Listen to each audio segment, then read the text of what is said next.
Mobile, और आवाज लगा चाय लाना। अब बेचारी जो घर में काम करे बेचारी चाय ला कर दे, लाओ जरा ये लाना, वो बेचारी वो ला कर दे। वो मोबाइल देख रही, और मोबाइल में देख रही ना जाने कौन कौन से नाटक, और जी हारे सो, ना जाने कौन सा सास भी कभी बहू थी। अब मालूम पड़े पूरे नाटक में, पूरे इतने नाटक चले, सब में जितने मिले सब रोते ही मिले। तो औलाद ऐसी पैदा हुई कि उसको जमीन पे छोड़ो तो पे करे, और गोदी में बिठाओ तो चुप रहे। अब किसी महाराज जी से पूछने गई, महाराज जी हमारा बच्चा बड़ा चिड़चिड़ा हो गया, इसको गोदी में रखती तो चुप रहता है, और नीचे रखो तो रोता है। महाराज जी बोले ये बताओ कि मोबाइल में जब गर्भ में था तो मोबाइल में कितने सीरियल देखे थे? सब कुमकुम भाग, और ये भाग वो भाग, और दिन भर औलाद, जैसे नाटक में एक ना एक रोती मिले, ऐसी औलाद रोती मिले, 24 घंटे रोए 24। और कभी कभी फिर मम्मी चिढ़ जाए, उसकी मग धो दे लपक के, खूब धो, चुप हो जा चुप हो जा। इतने में पिताजी आ जाए, क्यों मार रही है बेचारे को, क्यों मार रही है? लो तुम चुप कर लो भाई। तो किसी किसी के मन में आता है, प्रश्न खड़ा हो जाता है, 60,000 राजा सगर की पहली पत्नी केशनी से 60,000 बच्चे, तब साधना बल उपासना ये प्रबल थी। और दूसरी पत्नी से सुमति से एक पुत्र हुआ राजा सगर का। समय आया, राजा सगर ने एक यज्ञ रखा, अश्वमेघ।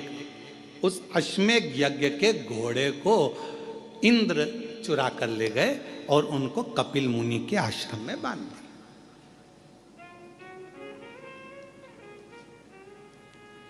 अब आपके मन में फिर अगला प्रश्न आएगा, क्या देवता ऐसे होते थे कि दूसरे के घोड़े चुरा के दूसरी जगह बांध दिया है? बहुत ध्यान रखना, ईर्ष्या एक शब्द ऐसा है जो किसी को भी बढ़ते हुए नहीं देख सकता। आप उन्नति की सीढ़ी पर चढ़ोगे, आपको वो देख नहीं पाएगा। ईर्ष्या, ईर्ष्या एक शब्द ऐसा है जो किसी को बढ़ता हुआ नहीं देख सकता।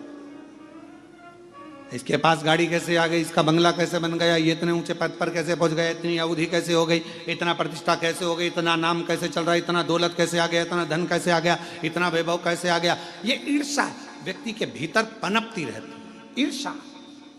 और फिर निवेदन है, दूसरे को कोई मतलब नहीं है, सबसे ज्यादा तकलीफ अपनों को होती है।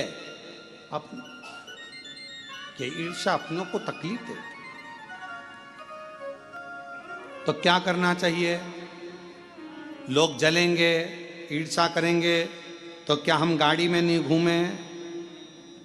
लोग जलेंगे, ईर्ष्या करेंगे, तो हम क्या खाना नहीं खाएं? लोग जलेंगे, ईर्ष्या करेंगे, तो क्या हम कथा नहीं सुने? आप रोज रोज कथा सुन लो। अभी अभी आस्था चैनल वाले एक कोई दिखाएं बार बार बार बार, हमारे को छोड़ के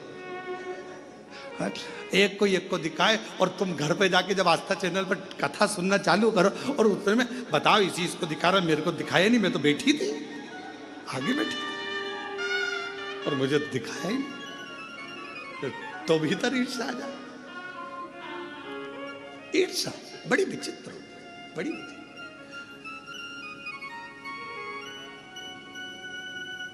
और कभी ऐसा होता है, पूछना है ना, आस्था वाले बच्चे लोग यहाँ सेवा करते हैं ना, इनसे पूछना कि अरे कहीं कहीं झगड़ा होता है। कभी कभी कभी कभी ऐसे श्रोता आते हैं कि वो कहते हैं तुम तो महाराज जी महाराज को दिखा रहे हो, हमको तो दिखाया ही नहीं। कई बार ऐसा भी हो जाता है। अब ईर्ष्या, इंद्र ने घोड़ा लिया अश्वमेध यज्ञ का, उसको कपिल मुनि के आश्रम में बांध दिया। कपिल मुनि के आश्रम में बांधा तो राजा सगर जी ने अपने 60,000 बेटों से कहा कि बेटा जाओ, अश्वमेध यज्ञ का घोड़ा पकड़ लिया है, जरा जाकर देखो और उसको छुड़ा कर लाओ। 60,000 पुत्र राजा सगर के चले, और राजा सगर के पुत्रों ने सब जगह पर अश्वमेध यज्ञ के घोड़े को ढूंढना प्रारंभ किया। ढूंढना प्रारंभ। बहुत सावधानी से सुनिएगा, यह कथा पितृपक्ष की है।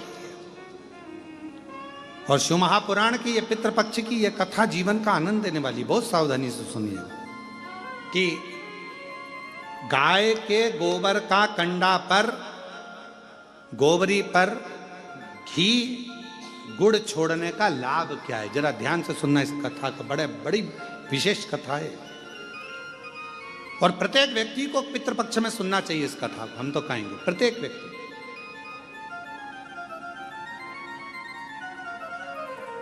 अश्वमेध यज्ञ के अश्व को ढूंढने के लिए चले। अब जगह ढूंढते रहे पर मिला नहीं। आखिरी में कहीं सूचना मिली कि कपिल मुनि के आश्रम में 60,000 जो पुत्र थे वो पहुंच गए और ये मालूम पड़ा कि कपिल मुनि के आश्रम में वो अश्वमेध यज्ञ का अश्व बंधा हुआ है। इन्होंने जाकर क्या देखा कि कपिल मुनि तो तप कर रहे, साधना कर रहे हैं, उपासना कर रहे हैं।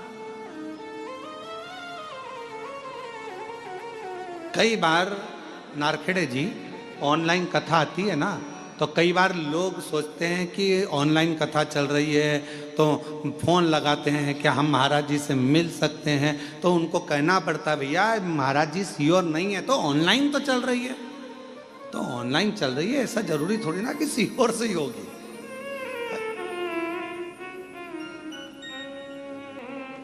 अब ऑनलाइन कथा कहां से हो रही, तो भैया बताना कृष्णेश्वर धाम में बेरुल से हो रही है, पर निवेदन है तुम मत आना। निवेदन तुम अपने अपने घर से सुनना।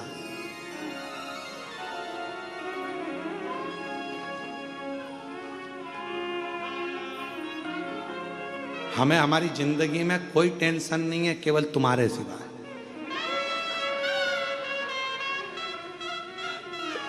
एक टेंशन भारी है, एक सूचना मिल जाए कि यहां कथा हो रही है, जैसे शक्कर का डब्बा चीटी सूंघती आ जाती है वैसे लोग पहुंच जाते हैं।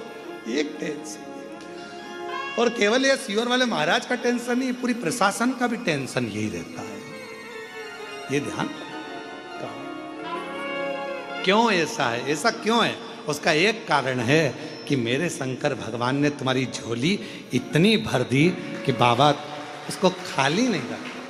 शिव महापुराण का नियम ही यही है। शिव महापुराण के पंडाल में बाबा उसी को बुलाता है जिसकी गोदी भरना होती है या बाबा को कुछ देना होता है तो बुलाता ही नहीं है। फिर हम फिर कह रहे हैं कि ये कथा यहाँ पहुंची क्यों, तो ये समझ में नहीं आ रहा। अब हमको नहीं समझ में आया।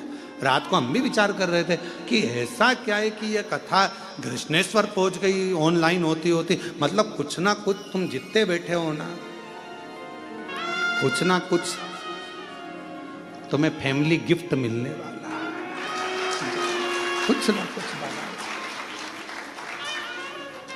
और तेरी कृपा का क्या है भरोसा, कब किस पर हो जाए, जरा सी हम पर कर दो, जरा सी हम पर कर दो। जिस पर भी हो गई तेरी कृपा करुणा वो भव पार हुआ, भव पार हुआ। पापी हो चाहे जितना उसका भी बाबा उद्धार हुआ, उद्धार हुआ।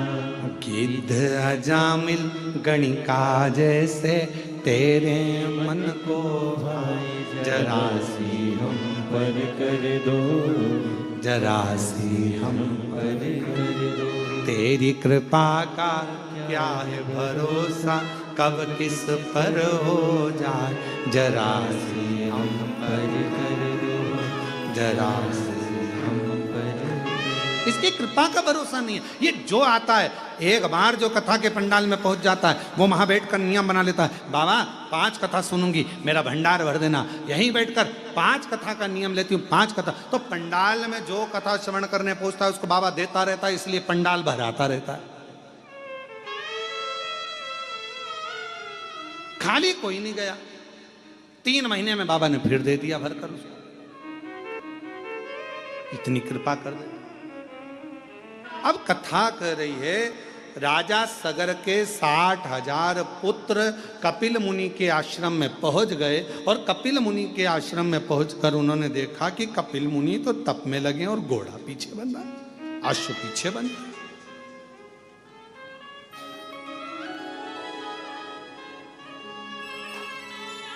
अश्व पीछे। कई बार ऐसा होता है, कोई तप करने बैठता है, आंख बंद करके भजन करने बैठता है तो ऐसा लगता है कि ये तो बेवकूफ बना रहा। नेत्र बंद है, साधना में डूबा हुआ है, भजन में डूबा हुआ है, स्मरण में डूबा हुआ है। नहीं भाई, वो कहीं ना कहीं उसको भक्ति खींच ली है, शिव की भक्ति ने उसको पकड़ लिया, शंकर की भक्ति, शिव भक्ति।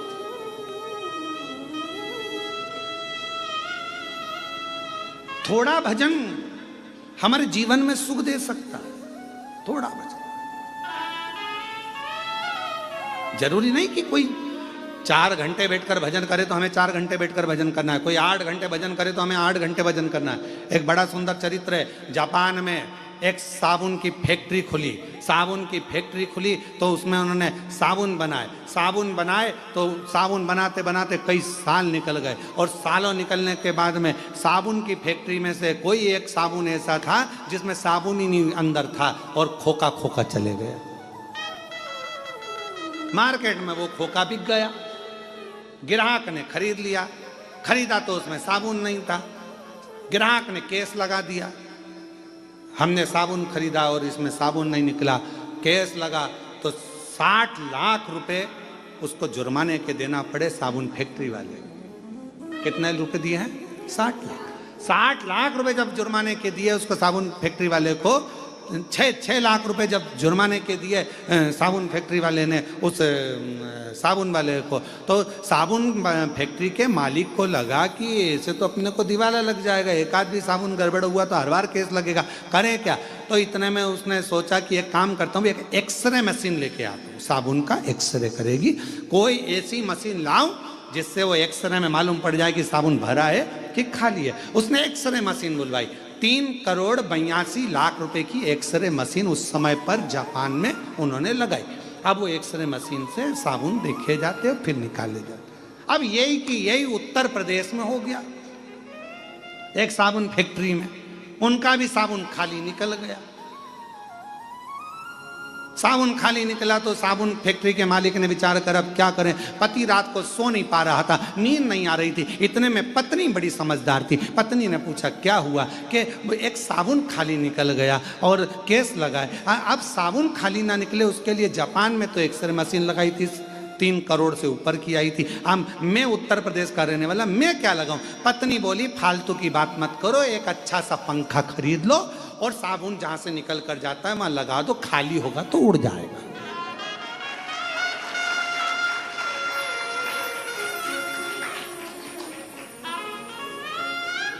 कोई जरूरी है कि कोई 5 घंटा तब करेगा तो अपन 5 घंटा करें? कोई जरूरी है वो एक्सरे की मशीन लगाए तो अपन तो पंखे से काम चला लो ना। पंखा लगा दो, लिफाफा यहां से जाएगा, भरा होगा तो निकल जाएगा, खाली होगा तो उड़ के उधर चले जाएगा, उसमें क्या टेंशन।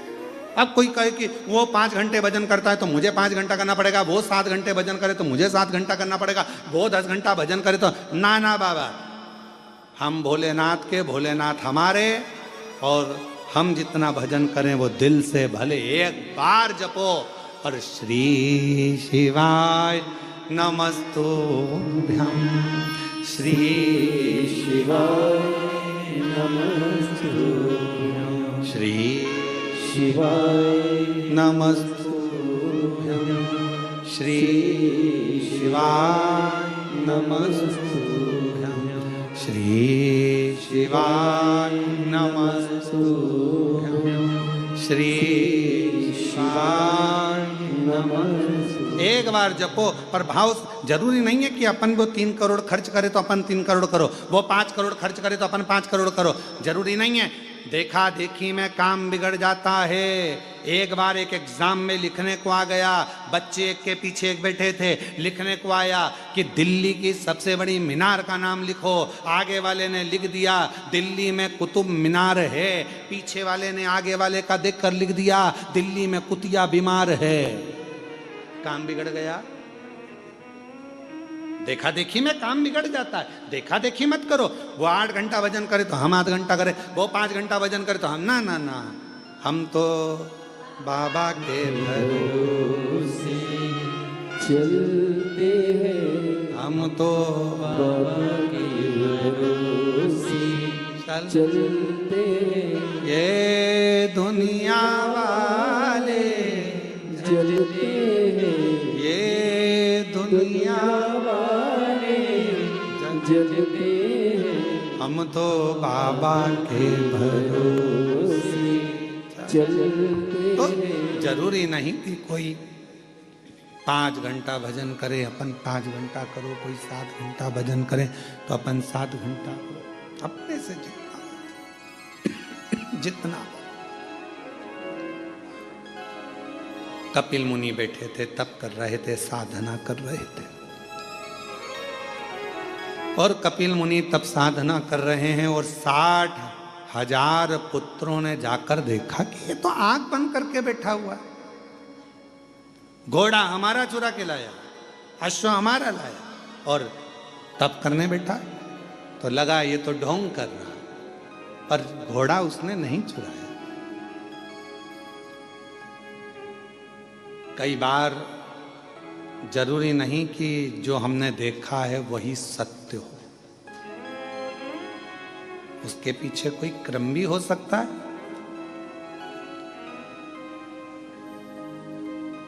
कोई जरूरी नहीं कि जो हम देखे हैं वो सत्य है। कई बार हम ये भी सोचते हैं कि हमने ये सब सुना है। तुमने आकर देखा वहां, तुमने आकर देखा। अभी कावड़ यात्रा हुई सीहोर में, उड़ा दिया खूब रुद्राक्ष, ऐसा हुआ, रुद्राक्ष वितरण हुआ तो उसमें भगदड़। अरे भाई, सीहोर कुबरेश्वर धाम का नियम है, कावड़ यात्रा में 2 दिन पहले रुद्राक्ष वितरण बंद होता है, पीछे के 5 दिन तक बंद रहता है। रुद्राक्ष महोत्सव जब सीहोर में होता है तो 1.5 महीने रुद्राक्ष वितरण बंद रहता है। दीपावली पर जब खजाना वितरण होता है तब 2 दिन तक रुद्राक्ष वितरण बंद होता है। गुरु पूर्णिमा का दिन होता है तो रुद्राक्ष वितरण बंद होता है। तो वहाँ भगदड़ होगी कहाँ से?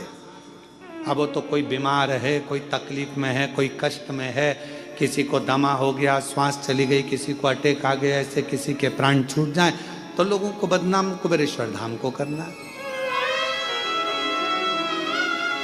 और बदनाम बाबा, आई मृत्यु जाना पड़ेगा, चाहे आप हो चाहे हम हो। जहां जिसकी लिखी है उसको वहां जाकर परमात्मा से मिलना पड़ेगा।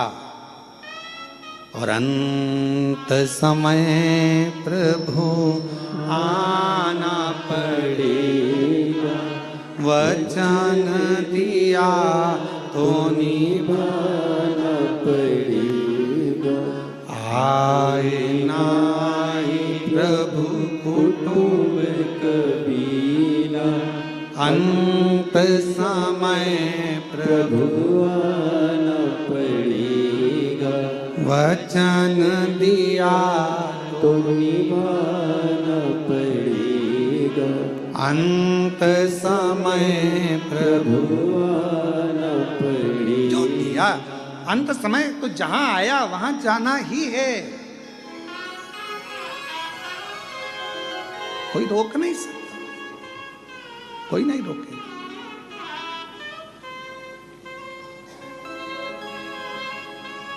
शिव कथा कर रही है, लग रहा है कि कपिल मुनि, अब तुमने देखा क्या 60,000 उन पुत्रों ने क्या देखा कि घोड़ा इन्हीं क्या बंधा है और ये आंख बंद करके बैठे। इनको तो मालूम नहीं कि इंद्रदेव ने चुराया और यहां लाकर बांध दिया,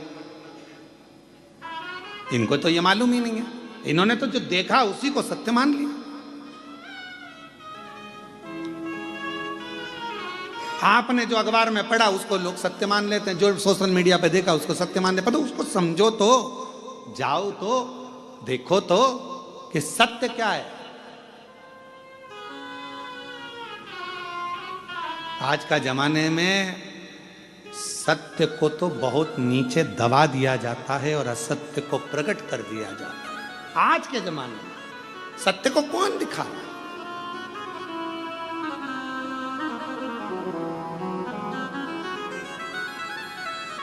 शिव कथा कर रही है, भगवान का चरित्र कर रहा है, पावन चरित्र वर्णन कर रहा है।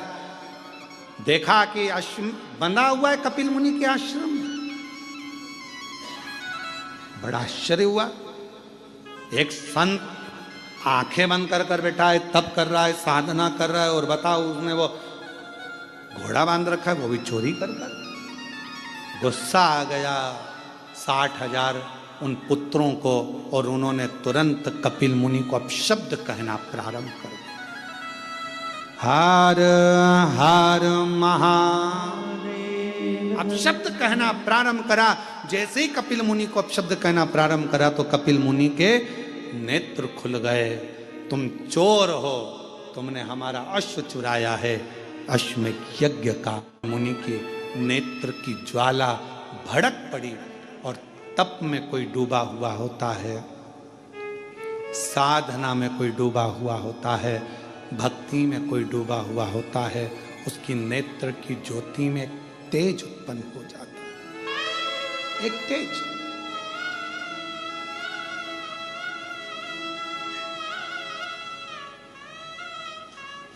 एक तीव्रता आ जाती है।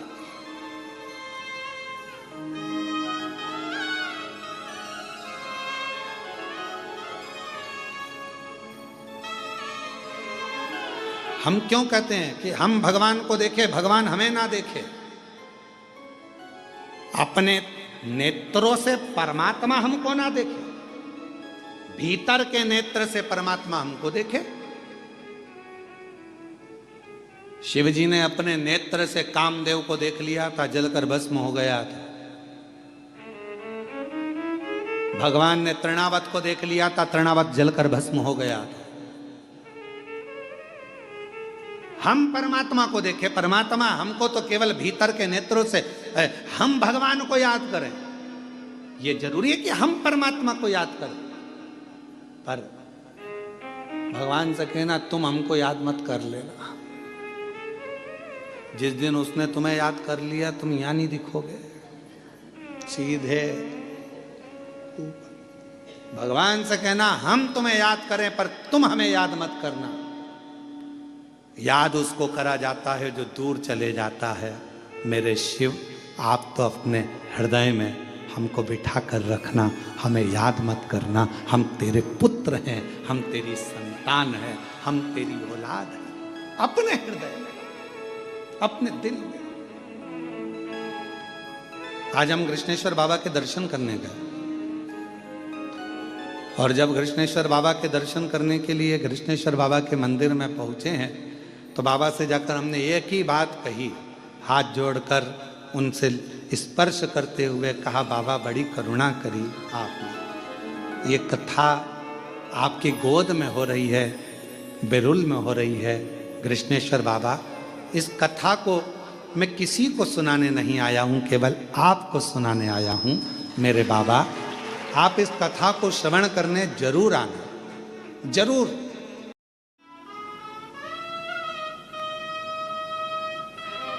और मेरा विश्वास कहता है 7 दिन में एक दिन जिनके घर में अपन कथा करने बैठे हैं कृष्णेश्वर महादेव के, मेरा विश्वास कहता है वो घर का मालिक एक दिन जरूर आएगा। विश्वास कर, मिलने, देखने, आनंद के साथ। आप दिल से, बाबा हम आपको याद करें पर आप याद मत करो, आप तो हमको अपने दिल में रखो। याद उसको किया जाता है जो दूर होता है। आप हमसे दूर रहते हैं इसलिए हम आपको याद करते हैं, पर हम तो आपके भक्त हैं, आपके दिल में रहना चाहिए। आप हमें याद मत करो, याद करोगे तो निपट जाएंगे हम। आप तो हमको अपने दिल में रखो। जैसे एक वो बूढ़ी माँ नहीं बोलती, एक बूढ़ी माँ, बूढ़ी अम्मा लकड़ी बीनती है, गट्टा बांधती है, सिर पे रखती है, बेचारी थक जाती है। हे भगवान थक गई, उठा ले, हे भगवान उठा ले, हे भगवान उठा ले। एक दिन पार्वती जी ने शंकर जी से कहा, इतना बोल रही उठा क्यों नहीं लेते? शंकर जी जैसी बोली उठा ले, शंकर जी पहुंच गए, माँ चल मैं तुझे उठाने आ गया। इतने में बूढ़ी माँ बोली, मैं मेरे को उठाने की नहीं बोल रही, मैं तो बोल रही लकड़ी का गट्ठा उठा ले, मैं मेरी थोड़ी ना। शंकर भगवान ने पार्वती जी से कहा, पार्वती आज के बाद कभी नहीं आऊंगा, देख ले इतना चतुर मनुष्य है, इतना चतुर। ट्रेन की सीट पर माताएं अपना कब्जा जमाती हैं, लड़ती है, झगड़ती है और ट्रेन की सीट पे बैठी रहती है।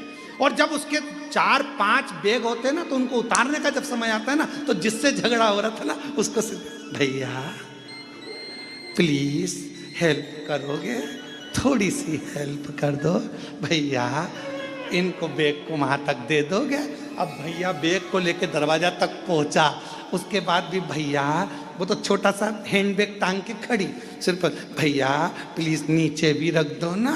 भैया बेचारा भैया में फंस गया, उतार के नीचे दर्द का। छत्रपति संभाजी नगर से बैठी थी ट्रेन में, आकोला तक झगड़ती गई है पूरी। और जैसे ही आकोला आने वाला था तब इसने फ्रेंडशिप कर, भैया ले वो टॉफी खाओगे? बच्चे को मारती, अंकल हैं टॉफी दे दो थोड़ी सी। बच्चों को समझा रही है, यही अपना बैग उतारेंगे। अब इसको भैया क्या क्या, अब जरूरी थोड़ी ना। देखे सो 60,000 रखकर दृष्टि भगवान से मत कहो कि भगवान आप हमें याद करो, भगवान से कहो आप तो आपके दिल में बसे, बस इतनी कृपा करो। याद उसको किया जाता है जो दूर होता है, जो पास में होता है उसको कौन याद करता, कौन याद।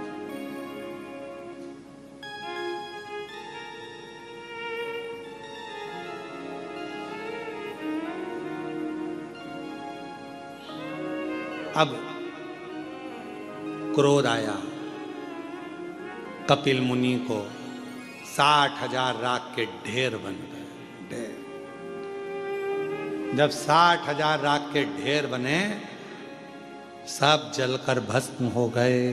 कौन राजा सगर को बताए कि तुम्हारे पुत्र जल गए हैं, भस्म हो गए हैं, राख के ढेर बन गए हैं कपिल मुनि के आश्रम में? कौन बताने जाए? कोई नहीं गए। सब जल गए तो बताए कौन? अब राजा सगर की पहली पत्नी के पूरे बेटे मर गए, भस्म हो गए। राजा सगर की दूसरी पत्नी सुमति का एक बेटा था, राजा सगर ने उस दिलीप को भेज दिया, जाओ।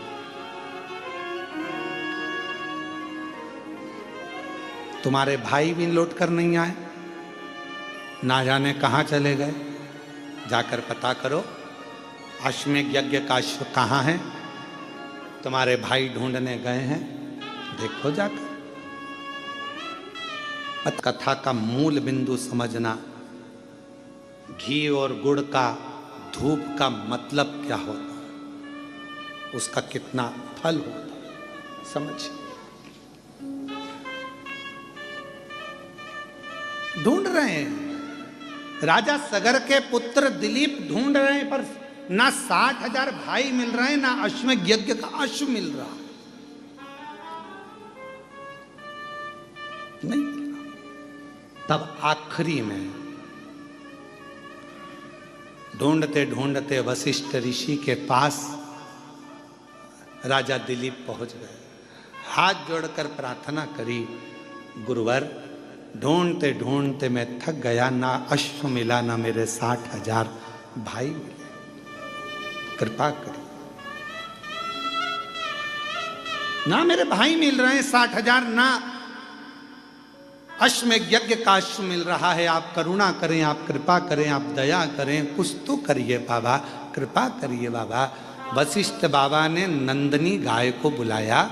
नंदनी गाय को बुलाकर दिलीप के सामने नंदनी गाय के दूध को धोआ, दूध का घी बनाया और घी बनाकर उसको नंदनी गाय के गोबर के कंडे को बनाकर थापकर उस गोबरी को सुखाकर उसको जलाकर उसमें गाय का घी और थोड़ा सा गुड़ डालकर उसका धूप निकाली और राजा दिलीप से कहा, दिलीप ये गाय का घी का धुआं जहां जाए इसके पीछे जा, ये वहीं जाकर रुकेगा जहां पर वो अश्वमेध यज्ञ का अश्व होगा और तेरे 60,000 भाई जहां होंगे वहीं रुकेगा, वहीं।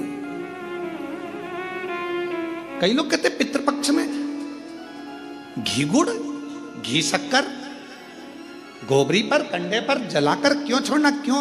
कई लोग कहते मम्मी ओल्ड फैशन, हमारे को हम नहीं करेंगे मम्मी, हम नहीं, क्यों? वशिष्ठ बाबा ने कहा ये धुआं, इस घृत का धुआं वहीं जाकर रुकेगा जहां तेरे 60,000 भाई होंगे। ये घृत का धुआं वहीं जाकर रुकेगा जहां पर वो अश्वमेध यज्ञ का अश्व होगा। और मेरी जीजियों, मेरी बेटियों, मेरी माताओं, मेरी भाभियों, मेरी बहुओं, मेरे भाई, मेरे बहन, मेरे जीजाओं, मेरे पिता तुल्य बुजुर्गजन, मेरी माताओं, श्राद्ध पक्ष में अगर थोड़ा सा भी कंडे को जलाकर गाय के गोबर को सुखाकर उसका कंडे पर अगर थोड़ा सा घृत गाय का घी और गुड़ दिया है तो उसका धुआं तुम्हारे घर से निकलकर आपके पूर्वजों तक पहुंच ही जाता है। उस धूप का फल पहुंच, वो धूप का फल पहुंचता। हे राजा दिलीप, जाओ इस धुएं के पीछे पीछे जाओ। राजा दिलीप चल दिए, धुआं आगे। और हमारे यहां शिव महापुराण में तो धुएं की बड़ी महत्वता है, क्योंकि भगवान शंकर का नाम ध्रुमवान है और माता पार्वती का एक नाम ध्रुमावती है। आज भी दतिया में, जबलपुर के पास धूमा गांव में मां ध्रुमावती माता के दर्शन होते। शिव जी का एक नाम ध्रुम है, ध्रुमवान।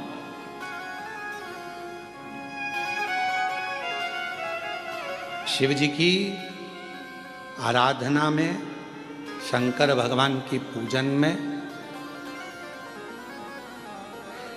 गाय का गोबर, देसी गाय का गोबर सुखाकर कंडा बनाकर गोबरी बनाकर उस पर थोड़ा सा गाय का घी डालकर और गूगल, बाजार में मिलता है गूगल थोड़ा सा डालकर, यदि कोई शंकर जी की आराधना 21 दिन तक उस धुएं को साक्षी बनाकर मूल मंत्र का जाप श्री शिवाय नमस्तुभ्यम के साथ अपने मन की कामना यदि कोई करता है तो ध्रुमेश्वर महादेव और माता ध्रुमावती उसका कल्याण जरूर करती है।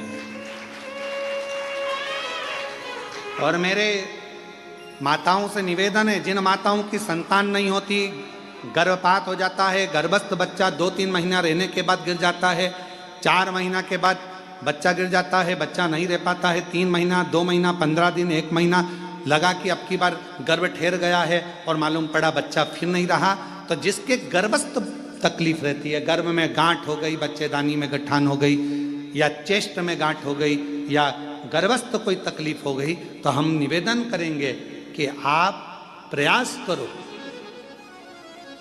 कोई से भी 21 दिन छाट लो कि इस दिन में कोई 21 दिन तक नियम धारण करना। उस बीच में अगर रजोधर्म आ जाता है तो घर का कोई व्यक्ति करे, पर 21 दिन तक वो नियम धारण कर ले।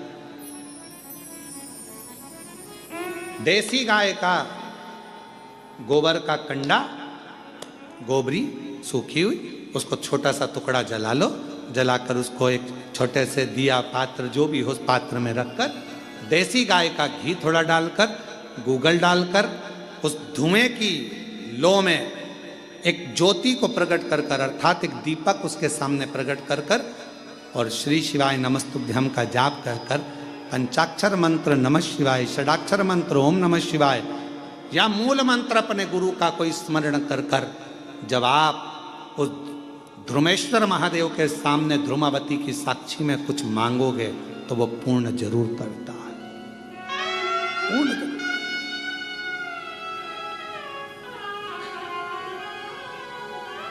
पूर्ण करेगा। बोल ध्रुमेश्वर महादेव की, ध्रुमावती माता की। ध्रुमेश्वर महादेव और ध्रुमावती माता ये धुएं के रूप में प्रकट हुए, धुएं के रूप।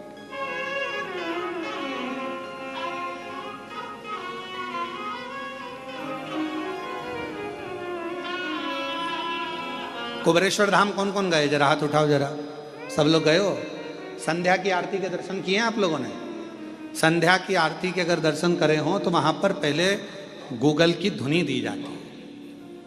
शिव जी की आरती जब होती है तो उसमें धुपाड़ा लगाया जाता है, उसमें गूगल छोड़ा जाता है, धूप छोड़ी जाती है, और उस धुएं की साक्षी में प्रथम आरती धूप की मेरे शंकर भगवान की, उसके बाद में फिर दीप आरती होती है।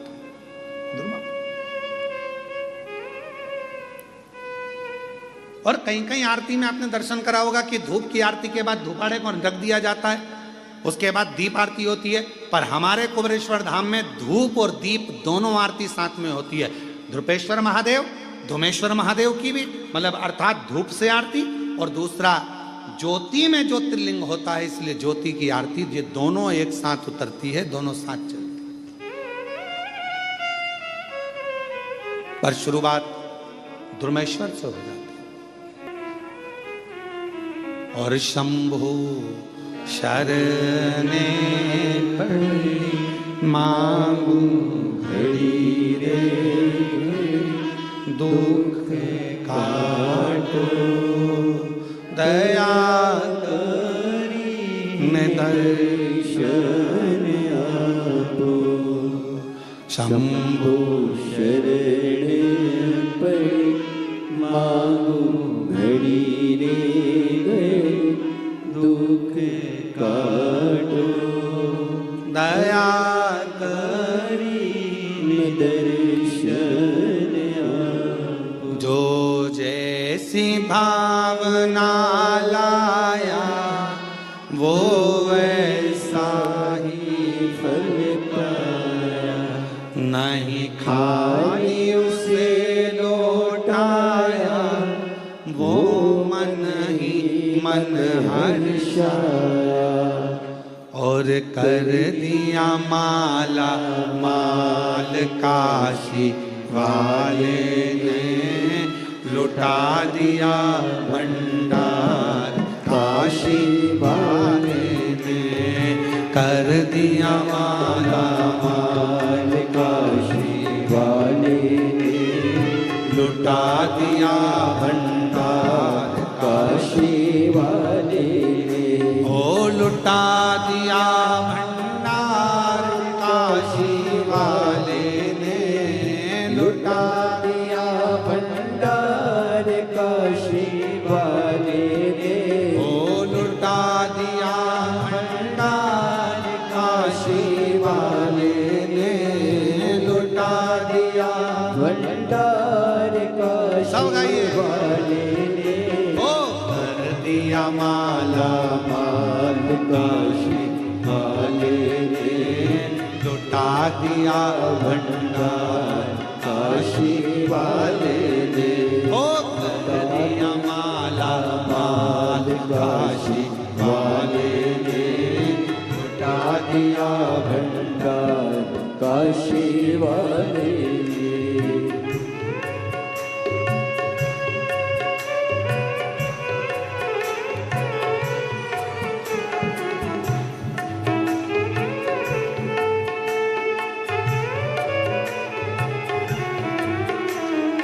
शंभो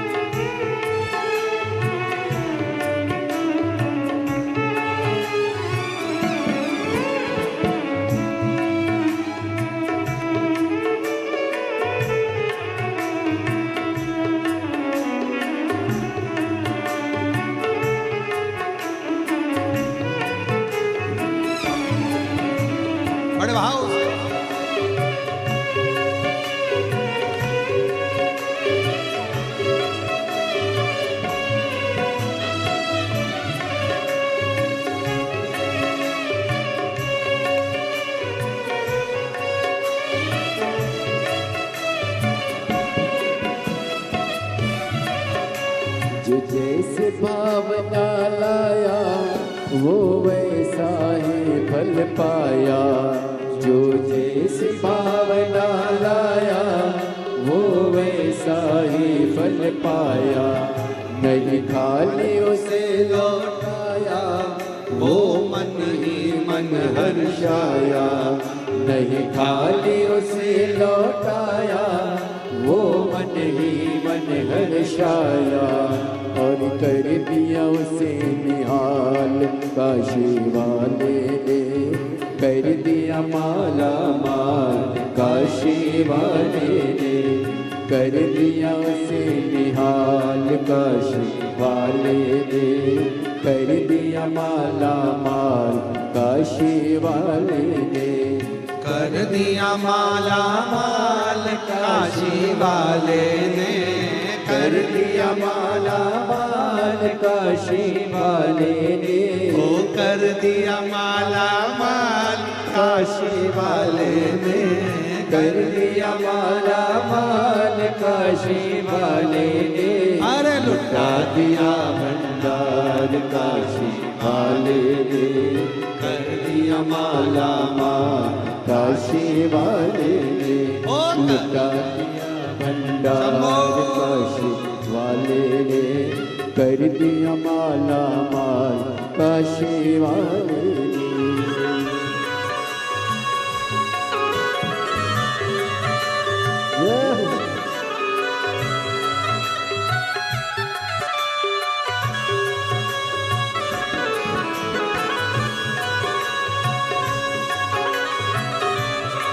शंभो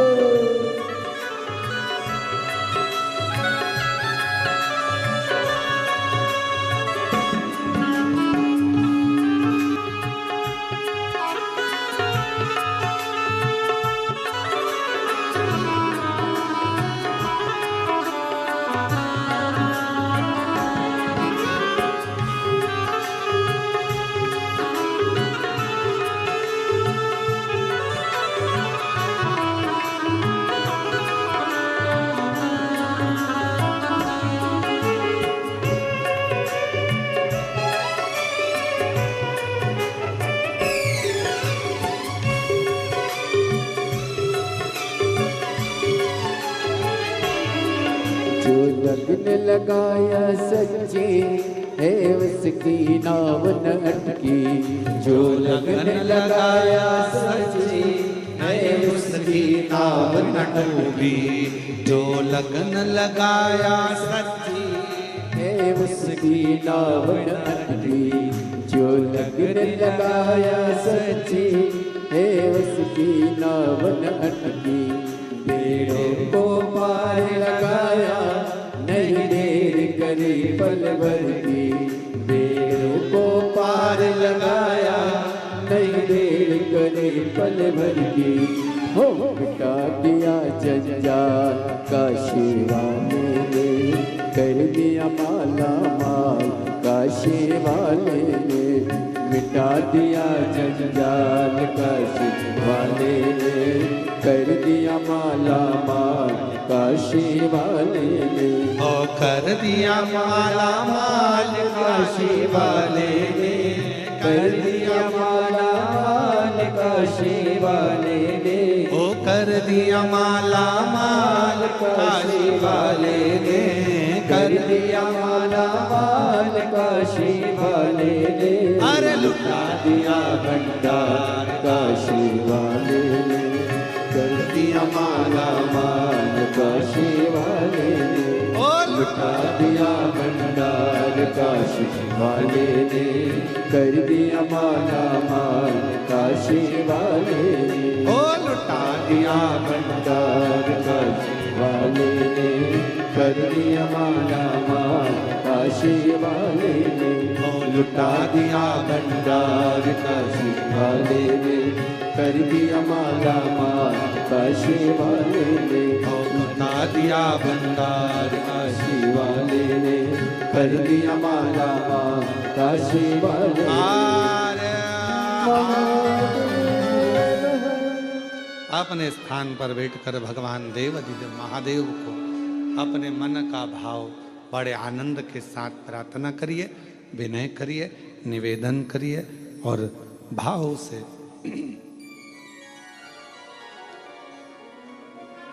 दिल से बाबा को प्रार्थना करो, निवेदन करो, विनय करो, विनती करो। सभी शिव भक्त बड़े प्रेम से भाव से विनय करें, निवेदन करें।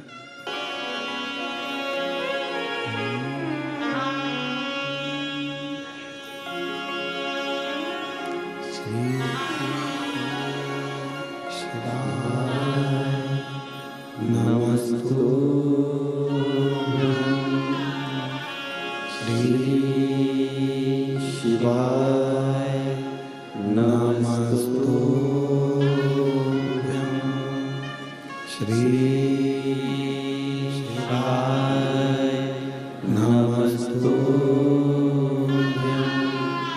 श्री शिवाय नमस्तु, श्री शिवाय नमस्तु।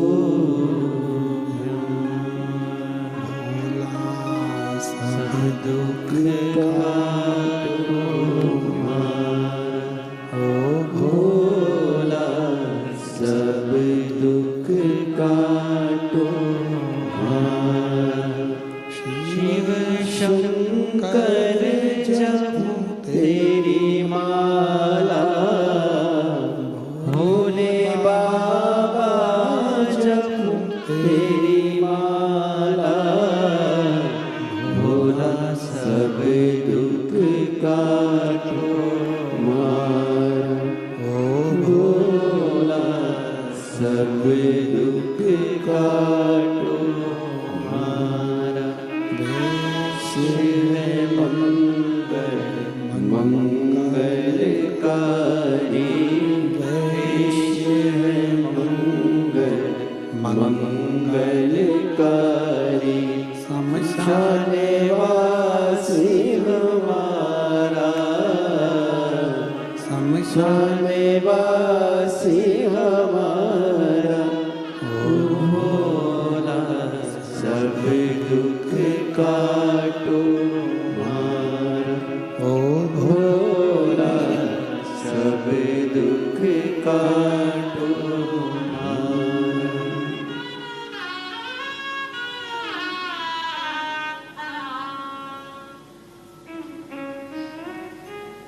बाबा देवादिदेव महादेव भगवान शिव, उगरदानी त्रिकालदर्शी कैलाशी विनाशी भगवान शिव की पवित्र कथा कर रही है। भगवान शंकर का पवित्र चरित्र कर रहा है। शिव महापुराण वर्णन कर रही है। भगवान देवादिदेव महादेव का पवित्र चरित्र कह रहा है, वर्णन कर रहा है। वशिष्ठ बाबा ने कहा कि ये धुआं जहां तक जाए, जहां तुम्हारे 60,000 भाई होंगे, जहां पर अश्वमेध यज्ञ का अश्व होगा, वहां तक ये धुआं तुम्हें ले जाए। राजा दिलीप चलने लगे पीछे पीछे पीछे पीछे, और राजा दिलीप चलने लगे जब पीछे पीछे, तब जहां धुआं रुका वो कपिल मुनि का आश्रम था। 60,000 राख का ढेर लगा हुआ था। राजा दिलीप ने कपिल मुनि के चरणों को प्रणाम किया, निवेदन करा, नमन करा, प्रभु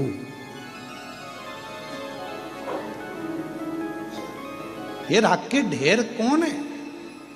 कहा राजन ये तुम्हारे भाई हैं 60,000।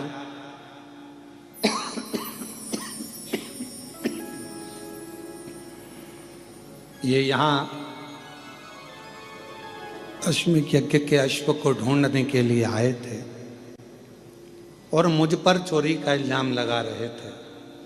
ये मैंने अश्व नहीं चुराया, ये तो इंद्र ने चुरा कर यहां बांध दिया है। पर तुम यहां आए हो ना राजन, ये घोड़ा ले जाओ, ये अश्व ले जाओ। पर गुरुदेव, मेरे ये 60,000 भाई का उद्धार कैसे होगा? इन्होंने तो प्रण लिया था कि जब तक अश्वमेध यज्ञ का अश्व हम नहीं ढूंढ लेते तब तक हम अन्न ग्रहण नहीं करेंगे।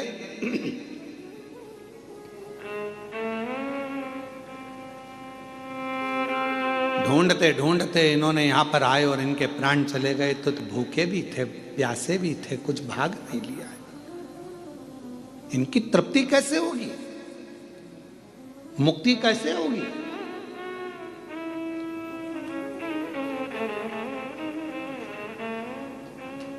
जाओ, जब पृथ्वी पर मृत्यु लोक पर गंगा मैया आ जाए, तुम लेकर आ जाओ और वो गंगा का जल इनको तार दो। पर गंगा जल नहीं आए जब तक तो इनका मुक्त होना, मोक्ष होना, इनका अन्न भाग, इनका भोजन, इनकी तृप्ति कैसे होगी? कैसे? कपिल मुनि ने कहा, ये तो वशिष्ठ बाबा ही बताएंगे, ये तो वशिष्ठ ऋषि ही बताएंगे, मैं नहीं बता सकता। पर इतना जरूर कहता हूं, जिस दिन गंगा मैया आएगी, ये 60,000 राख के ढेर उस दिन तर जाएंगे, मुक्त हो जाएंगे। दिलीप चले वशिष्ठ बाबा के पास में पहुंचे कि ये जो तुमने गाय का घी छोड़कर, गुड़ छोड़कर जो धुआं दिया था, वो शिवजी ने, वो धुमेश्वर ने हमको मार्ग तो बता दिया धुएं ने, पर मेरे भाई जो 60,000 राख का ढेर बन गए वो भटक रहे होंगे, क्योंकि उन्होंने संकल्प लिया था जब तक अश्व ना ढूंढे तब तक हम कुछ ग्रहण ना कर, भूखे होंगे, प्यासे होंगे। वशिष्ठ ऋषि ने कह दिया, तुम चिंता मत करो, ये गौ माता के घृत से जो धुआं निकला है, ये वो पितृलोक में जाएगा, जहां तुम्हारे 60,000 नहीं, जितने जितने तुम्हारे सूर्य वंश के भी जितने पूर्व के तुम्हारे पितृ विराजमान हैं, उनको ये धुआं ही तृप्ति प्रदान कर देगा और उनको भूख नहीं लगने देगा, और वो वर प्रदान तुम्हारे ऊपर करेंगे, वर देंगे तुम्हें। और मैं आज वचन देता हूं, वशिष्ठ जी कहते हैं, मैं वचन देता हूं आज, जिसके घर में, आंगन में गाय के गोबरी पर, कंडे पर गौ माता के ही घृत से जो धुआं प्रकट होगा, वो पितरों की तृप्ति देगा, पूर्वजों की तृप्ति देगा। उसके पितर भूखे नहीं रह सकते, उसके पितर भटक नहीं सकते, वो कभी इधर उधर भटकेंगे। कई लोग कहते हैं कि हमारे यहाँ पितृदोष लग गया, पितृदोष लग गया, कोई ने कहा ये दोष लग गया, कोई ने कहा वो दोष लग गया। शिव महापुराण की कथा, राजा भागीरथ का चरित्र, दिलीप का चरित्र, राजा सगर का चरित्र, 60,000 उन पुत्रों का चरित्र वर्णन कर रहा है कि जरा से धूप से दिए हुए जरा सी घी की आहुति से पितरों को तृप्ति मिल जाती। पितरों देना चाहिए। महाराज, फिर निवेदन करूं आपको,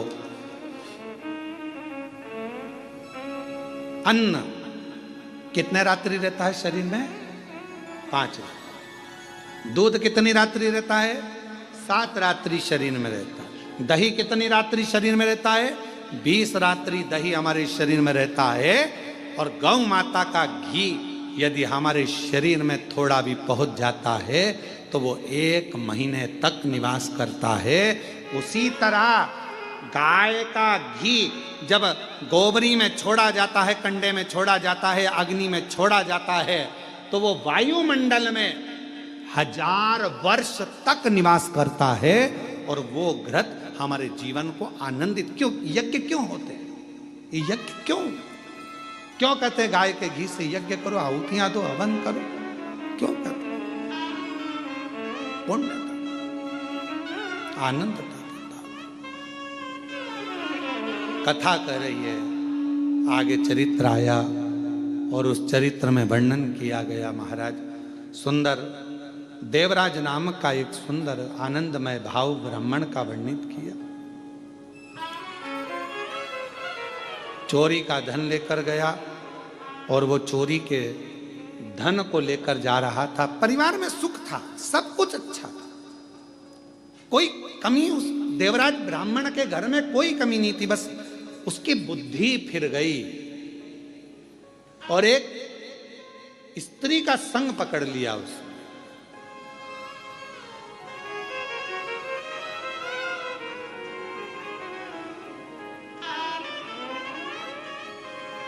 अब ये दुनिया के लोग ये पर स्त्री का संग जहां मिल जाता है वहां व्यक्ति है, खुद के बच्चे भूखे हैं और वो पर स्त्री का संग मिला तो उसके बच्चे का पेट भरना।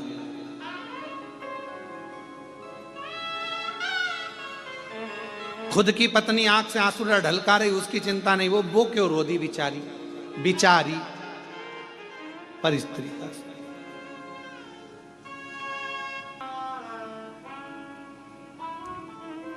अंग्रेजी दवाई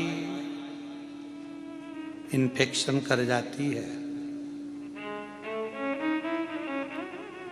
इसलिए देसी दवाई ही ठीक है।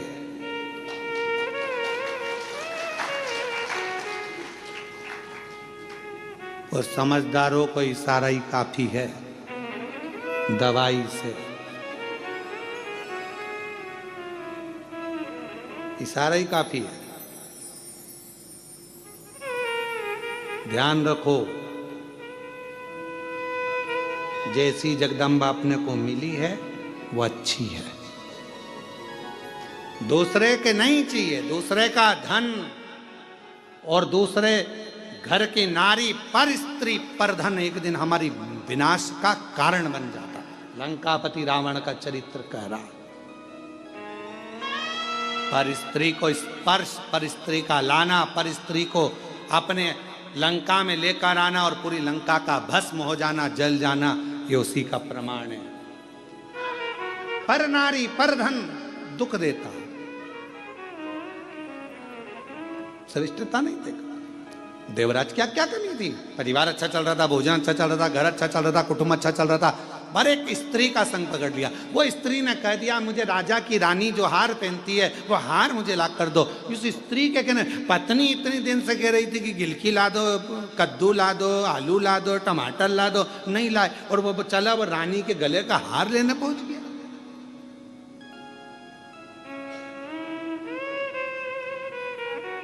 क्यों विचार कर?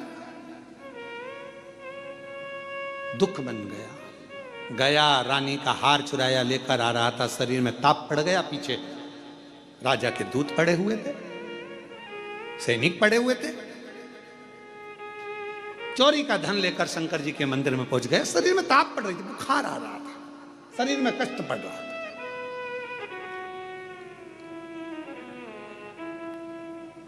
और शरीर में कष्ट हो, अब ईमानदारी से बोलो, तुम बीमार पड़ जाए तो वो पर नारी तुमको संभालेगी क्या? बोलो बोलो, जम के बोलो जरा, नहीं समझ।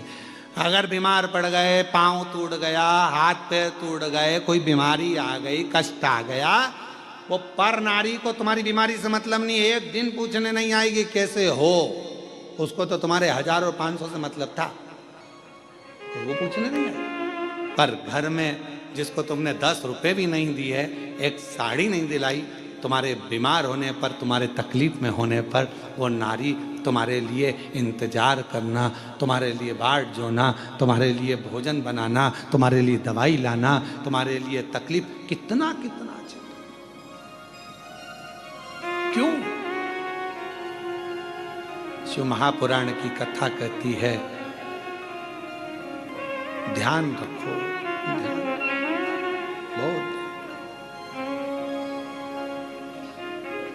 बहुत तकलीफ देगा। अंग्रेजी दवाई खा जरूर लोगे, फिर मालूम पड़े साइड इफेक्ट हो गए।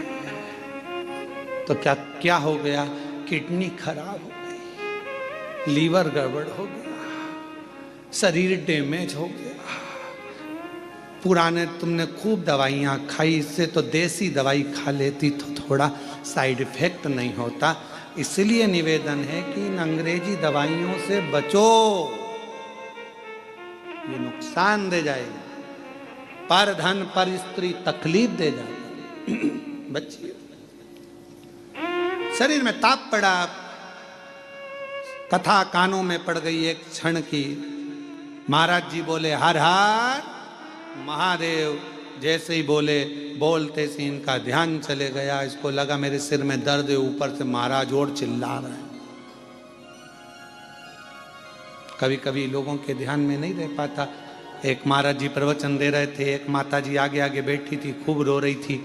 महाराज जी ने प्रवचन रोक कर पूछा, क्यों री जी, हमने रोने की कोई बात नहीं की, फिर भी तू क्यों रो रही है, पूरी 2 घंटे से रो रही है। उसने कहा महाराज मेरे पास एक भैंस ने बच्चा दिया था पाड़ा, वो 2 घंटे तक टर टर टर टर टर टर बोलता रही और आखिरी में मर गया। तो तू क्यों रो रही है, तू भी 2 घंटे से महाराज टर टर टर टर टर टर टर कर रहा, तू नहीं निपट जाए। तो कई ऐसे भी हैं जिनको महाराज और पाड़े में अंतर नजर नहीं आए, ऐसे भी लोग तो सुध नहीं पड़ी। देवराज गया, बाहर निकला और बेलपत्र के वृक्ष के नीचे देवराज के प्राण छूट गए। शंकर भगवान उसको नंदी पर बिठा कर ले गए, क्योंकि कानों में कथा पड़ गई थी और बेलपत्र के वृक्ष की छाया पड़ गई थी, तो उसको आनंद की अनुभूति हो गई, ले गए। समय आया, एक बिंदुक नामक का ब्राह्मण था, जा रहा था चोरी का धन लेकर, डूब गया पानी में, मर गया, प्राण छूट गए। पानी में डूब कर मरे हुए की गति नहीं होती, बहुत मुश्किल है। उसका एक ही साधन है, केवल शिव महापुराण, एक साधन है।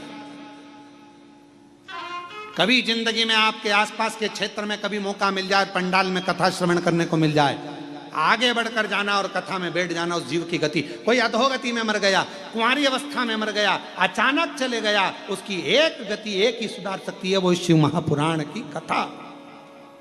और अगर मिल जाए पितृपक्ष में शिव महापुराण की कथा, और कोई अधोगति में मरा है, अचानक चले गया, बहुत जीना चाहता था, बहुत कुछ करना चाहता था, प्राण चले गए, उसकी गति सुधारने का श्राद्ध पक्ष में अगर शिव महापुराण की कथा सुन लो, श्रवण करने को मिल जाए, तो उस जीव की गति सवर जाती है, सुधर जाती है। भले वो एक क्षण की क्यों ना मिले, एक पल की क्यों, गति सुधार।